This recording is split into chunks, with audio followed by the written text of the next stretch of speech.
today I have a very special guest joining us here today. Mr. Troy Jackson, the Hazard Mitigation CEO with FEMA, is here to break down what they do for the community. Thank you so much for joining me here on Town and Country. Thank How are you? Thank you. Fine. How about yourself? I'm doing awesome. Happy that you're here. Thank you. All right, awesome. So I want to just first kick things off with asking, what is FEMA and what do you do for the community? FEMA is the cadre and the organization that is for federal emergency management agency to help with the survivors that were affected by the disasters of, in this case, Debbie and Helene. And we're here to assist all the survivors with information, pertinent information that they need in order to register and that they need in order to build back safer and stronger for their lives, their personal lives, and their properties. Yeah, and so I know that those storms were like a couple months ago. So yes. Are you still working with those that are impacted? Yes, we are. Okay. This disaster for Helena was declared for 63 counties. Wow. So there's a lot of work that is going on, and the external affairs personnel that was going to be with me, Kelly Gaskin, would say that there's only a short of time for the citizens to register if they have not. And that deadline is February the 7th. Right. So the pitch here today is to let people know that they need to register in order to make sure that they are getting the necessary services and products that they need that FEMA has to offer. So that's what we're doing here. Yeah, absolutely. And so how does one register? One register by going online to FEMA disaster, and with that information, and then there's a direct number that can be that will be there available for the people to dial in. Absolutely, absolutely. All right. Well, since you're here, I want to talk about your position in itself. Can you highlight some of FEMA's current initiatives that focus on hazard mitigations? The initiatives that focus on FEMA CEO mitigation is one is preparedness. Okay. We ask that you not wait on a storm, but that you prepare yourself before to make a list of what are you going to do if a storm occur, and then what happens after. How do you sustain yourself? How do you make your life stronger and better after a storm occur?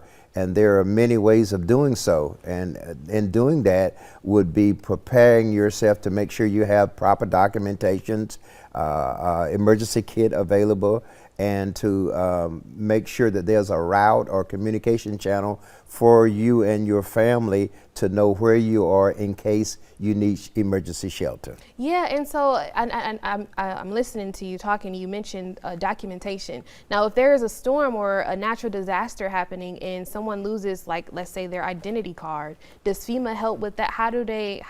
What role do you play in that case? In community education, that comes upon another role. We give pertinent information on where to go, resources that are available, products that you could utilize in order to get the services that will help you get to where you need to be. Okay. Now, can you discuss the role of local governments or schools and businesses in disaster preparedness? As far as CEO is concerned, we talk about preparedness again. There are publications and information that is there for the schools that they can obtain that will aid in getting the necessary documents on how to build back stronger and safer, building codes, etc., how to protect yourself from during a disaster, how to clean up after your debris after a disaster, to protect yourself as well as your property. Wow. Okay. Awesome. Well, if there was one thing that you wish every person understood about hazard mitigation, what would it be?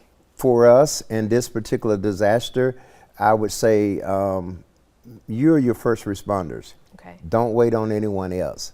Now that we know that there are storms in the area coming in this area, one thing that I would recommend is that you look at building a safe room. That will protect you during the storm. The second thing that I would recommend that you do is to make sure if you're replanting trees that you replant them at least 40 feet to 50 feet away from your home, so that once those trees grow, it would eliminate the damage of your property. Absolutely. Those are the things one of those things that we would recommend. Absolutely. And so I know that you mentioned that the deadline is February 7th. February 7th. So that's coming up, I believe, next Thursday. Next Thursday. So tell us again how one can register and get assistance if needed. You can go up on the FEMA disaster assistance, and you can register for there. There are 2 to 3 in Valdosta, Georgia. There's a DRC center that's available for in this area, and also in Douglas, Georgia. And when you go there are different personnel that would talk with you. We have a CEO personnel with us. And one thing that I did want to mention, you asked what would we do. If you have completed your house and repaired and you've done your roofing, make sure that your contractors will go inside of your attic to look at your contaminated or wet insulation, because what happens after that, if you don't, it causes mildew, mold, and then also into your walls.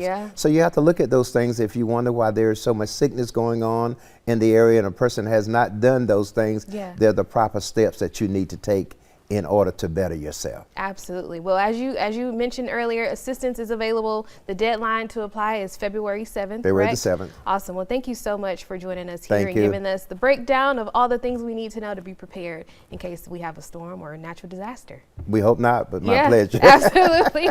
Absolutely. All right, well, we'll have all of this information posted on our website at WALB.com. Don't go away just yet. Coming up,